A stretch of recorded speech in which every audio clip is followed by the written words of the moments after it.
잘 지내고 있습니까?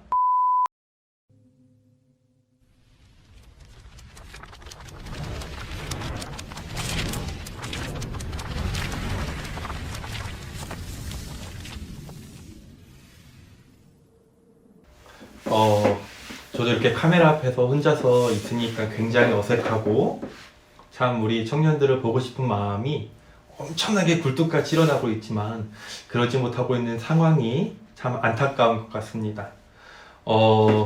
이렇게 카메라 앞에 서 있는 내 모습이 사실은 굉장히 어색하지만 그래도 우리가 할 수 없이 우리가 지금 이 상황 가운데서 할 수 있는 것은 과연 무엇인가를 찾아봤을 때 바로 이 영상으로 할 수 있는 것 하나의 좋은 방법이라는 생각을 하였습니다.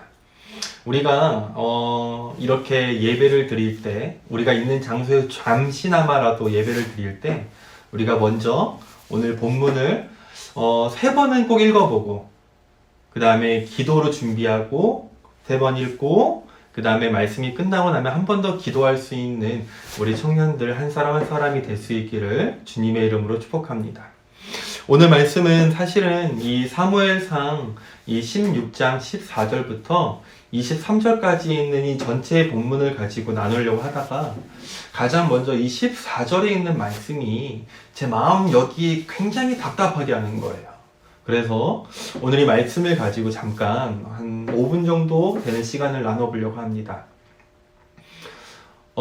이렇게 시작을 하고 있습니다. 여호와의 영이 사울에게서 떠나고 여호와께서 부리시는 악령이 그를 번뇌하게 한지라. 오늘 말씀을 보면은 저를 이렇게 힘들게 한 것 중에 하나는 무엇이었냐면은 여호와의 영이 사울에게서 떠났다라고 하는 이 말이었습니다. 하나님의 영이 떠났다는 게 무엇일까? 이게 왜 가능한 것일까? 하나님께서는 우리와 함께 하시고 영원토록 함께 하신다라고 약속하였는데 왜 여호와의 영이 떠났을까? 그런데 거기에는 제가 꼭 깜빡하고 있던 그 한 가지가 있었는데 무엇이었냐면은 바로 구약 시대에는 예수 그리스도가 오시기 전이다라는 것입니다. 이것이 왜 중요하냐면은 예수님이 오시기 전 이스라엘, 아니 예수님이 오시기 전에 있던 모든 사람들에게는 하나님께서는 언제나 함께 하셨던 것이 아니라 특별한 장소에, 특별한 시간에, 특별한 사람에게 임하셨다라는 것입니다. 즉 어떠한 장소 가운데 특별한 누군가에게만 또는 특별한 그 시간 누군가 특별한 사람이 있다 할지라도 이 사람에게 하나님의 영이 계속해서 있던 것이 아니라 필요한 시간에만 있었다라는 것입니다. 그러니까 그 시간 외에는 하나님께서는 그들과 함께 있는 것이 아니라 또 다른 계획들을 하나님께서는 갖고 계셨다라는 것입니다. 예를 들면은 모세가 그 사막 가운데 한 가운데 광야 가운데서 천막을 치고 있으면서 진 70명이나 되는 장로들을 불러가지고 그들에게 이제는 해야 될 일들을 가르치고 있을 때 바로 그때 하나님의 영이 그 장로들에게 임하여서 그들이 예언을 하고 방언을 말하는 모습들이 성경에 써 있다라는 것입니다. 특별한 장소, 시간, 그리고 그 사람들. 오늘의 말씀을 보면은 바로 위 2절에 있는 13절에 보면은 사무엘이 기름을 뿔병에 가져다가 그의 형제 중에서 그에게 부었더니 이날 이후로 다윗이 여호와의 영에게 크게 감동되었더라 라고 말하고 있습니다. 즉 특별한 영, 하나님의 그 영이 그 전에는 사울에게 하나님께서는 임하였었는데 이제는 그 특별한 사람이 사울에게서 끝났고 이제는 다윗에게 넘어갔다라는 것입니다.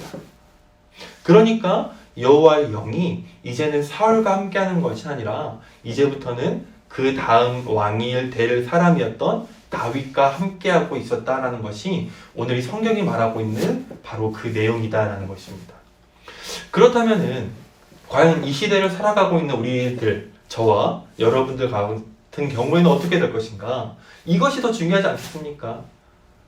지금은 예수 그리스도가 성전의 그 휘장의 커튼을 한 번에 쪼개심을 통하여서 이제는 더 이상 특별한 시간과 장소, 사람에게 임하는 것이 아니라 누구나, 아무에게나, 어디서든지 바로 always라고 하는 이 단어가 붙으면서 어느 장소에서든 누구에게나 어느 때라도 하나님께서는 그들과 함께하고 있다는 것입니다.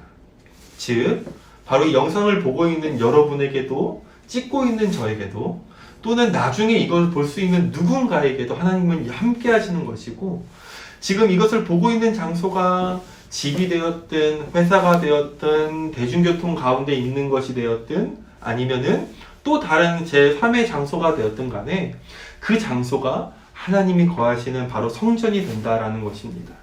이것이 바로 이 구약과 신약의 차이가 온다라는 것인데, 바로 이 말씀을 통해서 우리가 이 말씀을 온전히 볼 수 있다라는 것입니다. 우리가 이 코로나 사건 때문에 사실은 굉장히 답답하고 우울하고 갇혀 있을 수밖에 없는 이 상황 가운데 있지만, 우리가 그럼에도 불구하고 감사할 수 있는 것은 무엇이냐면은 예수 그리스도가 2000년 전에 미리 성전의 그 휘장막을 찢으셨고 우리와 하나님 가운데 거리를 메꾸셨다라는 것을 우리가 믿고 나아가는 것이고, 성경이 그것을 여전히 말하고 있다라는 것입니다.